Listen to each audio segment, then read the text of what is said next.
माँ बाप को छोड़कर साधु संतों के साथ में रहना क्या सही है? नहीं, माँ बाप अगर आपकी सेवा के लिए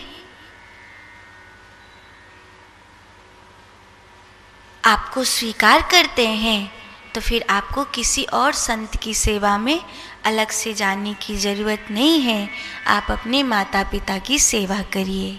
लेकिन अगर आपके माता पिता की सेवा में कोई और है, आपके माता पिता की सेवा में उनको आपके स्वीकार्य की उतनी आवश्यकता नहीं है, तब आप अपने कार्य क्षेत्र में या संत की सेवा में जा सकते हैं।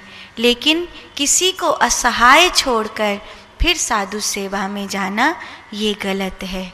और कई बार ऐसा देखा गया है कि आप केवल माता पिता नहीं, कई बार छोटे बहन भाई की जिम्मेदारी होती है, कई बार किसी दिव्यांग की जिम्मेदारी होती है, कई बार अपनी पत्नी की जिम्मेदारी होती है, कई बार अपने बच्चों की जिम्मेदारी होती है।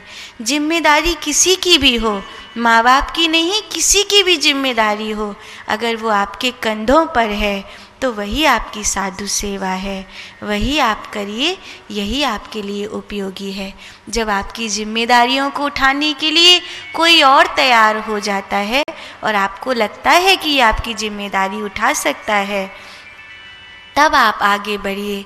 जैसे हनुमान जी राम जी की सेवा में गए थे तो वो अपने माता पिता अंजनी और केसरी की सेवा तो नहीं कर पाए, अपनी माता अंजनी को छोड़कर चले जाते थे राम जी की सेवा में। तो माता अंजना ने तो कभी नहीं कहा कि सीता मैया की सेवा कर रहा है, क्या मैं तेरी मैया नहीं हूँ, मेरी सेवा में क्यों नहीं आता।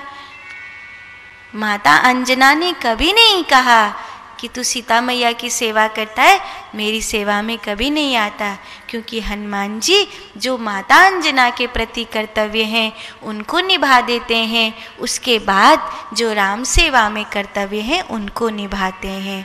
आपको अगर आपके कंधों पर दो तरफा जिम्मेदारी है और आपको लगता है आपके लिए संत सेवा भी ज़रूरी है और माता पिता की सेवा भी ज़रूरी है, तो हनुमान जी की तरह बनिए, अपने माता पिता की सेवा में कोई कमी मत रखिए और उसके बाद जो आपके पास समय है उसमें आप संत सेवा करिए।